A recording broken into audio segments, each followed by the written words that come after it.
जय हिंद एवरीवन। सो आज हम देखेंगे कि सीडीएस में करंट अफेयर्स के कितने इम्पोर्टेंट हैं। हर बार सीडीएस में करंट अफेयर्स से बहुत सारे क्वेश्चंस आते हैं और रिसेंट ट्रेंड में अगर देखा जाए तो करंट अफेयर्स सीडीएस में खास करके जैसे पहले आती थी वैसा नहीं आ रहा है। थोड़ा सा डेप्थ में जाके आपको पढ़ना पड़ेगा बिकॉज़ जो स्टेटमेंट बेस्ड क्वेश्चंस है वो बार बार आ रहे हैं, तो उसको आपको जाके पढ़ना पड़ेगा। ऐसा भी नहीं है कि जो सिविल सर्विसेज एग्ज़ाम्स के लिए जो बच्चे प्रिपेयर करते हैं आपको वैसा लेवल का पढ़ना है, नहीं, बिल्कुल ऐसा नहीं है।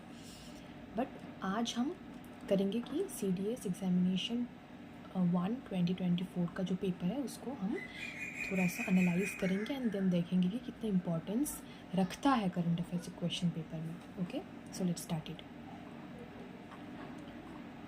इंग्लिश से शुरू करेंगे हम लोग। तो पहला का मैंने ये कर रखा है पहले से आप लोगों के लिए। तो पहले का जो ये सारे क्वेश्चंस हैं ये साइंस से हैं, लगभग 24 के अराउंड क्वेश्चंस हैं जो कि साइंस के हैं। तो हम आगे बढ़ते हैं। ये सब कुछ साइंस के ही क्वेश्चंस हैं, जैसे कि आप देख पा रहे हैं। टोटल 24 इधर और यहाँ पे भी थोड़े बहुत साइंस के क्वेश्चंस हैं। अब आते हैं करंट अफेयर्स के, ठीक है। तो ये रहा पहला क्वेश्चन जो कि है इसरो के रिगार्डिंग, और दूसरा है ये लैरेंज पॉइंट L4। ये भी इसरो ने एक सैटेलाइट रिलीज़ किया था आज से, जिसके अराउंड ये क्वेश्चंस फ्रेम किया गया है। देन है ये national mission on sustainable habit. उसके अलावा ये वाला है vibrant village programme, flag code of India. Then ये वाला नोबेल प्राइज़, सिटीजनशिप एक्ट, फिर SCO के समिट, क्रिमिनल लॉ, FATF के regarding. Then Bharat Parv, information technology act, article 377।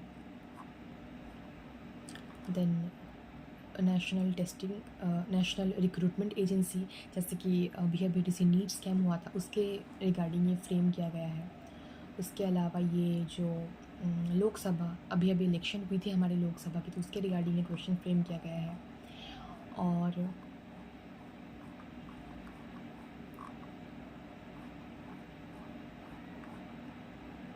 ये सारे हिस्ट्री के और ज्योग्राफी के क्वेश्चंस हैं। इसके अलावा और भी है करंट के क्वेश्चंस। ये देखिए, इस पे ये इकोनॉमी का क्वेश्चंस है। इसके लिए आपको थोड़ी बहुत इकोनॉमिक्स की जो नॉलेज है वो रखना पड़ेगा।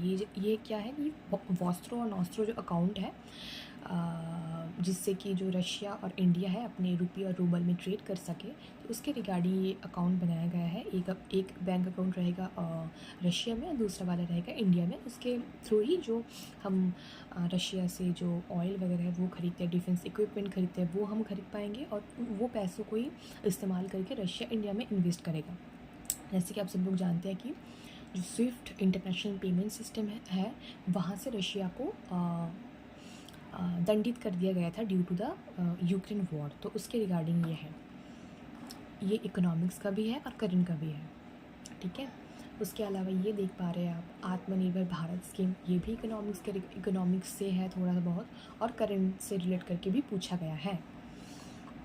फिर है ये देखिए, ये तो इकोनॉमिक्स का, ये फाइनेंस कमीशन अभी भी गठित हुआ था, वो है ह्यूमन डेवलपमेंट इंडेक्स। फिर यहाँ पे जो national investment and infrastructure fund है ये भी करंट में था। अगर आप बोलेंगे तो मैं डिटेल्स में लाऊंगी कि कहाँ कहाँ से करंट में पूछा गया है। ये है पंडित दीनदयाल उपाध्याय, ये भी थोड़ी बहुत करंट से है। इसको करंट कंसिडर ना करो तो सही रहेगा, मैंने गलती से यहाँ पे लिख दिया था।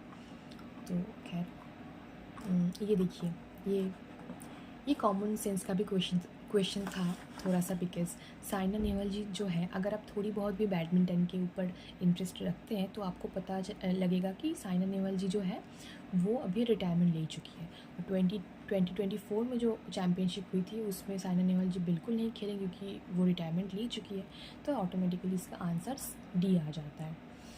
और फिर आता है ये वाला टेपा और एफ्टा के regarding question, Ukraine Russia war के रिगार्डिंग, ये निष्ठा जो स्कीम लाए थे अभी अभी जो कंट्रोवर्सी चली थी ना, पूजा खेरकर IAS जो ट्रेनिंग ऑफिसर थी उनके रिगार्डिंग, तो ये करंट में थी तो इसलिए ये पूछा है।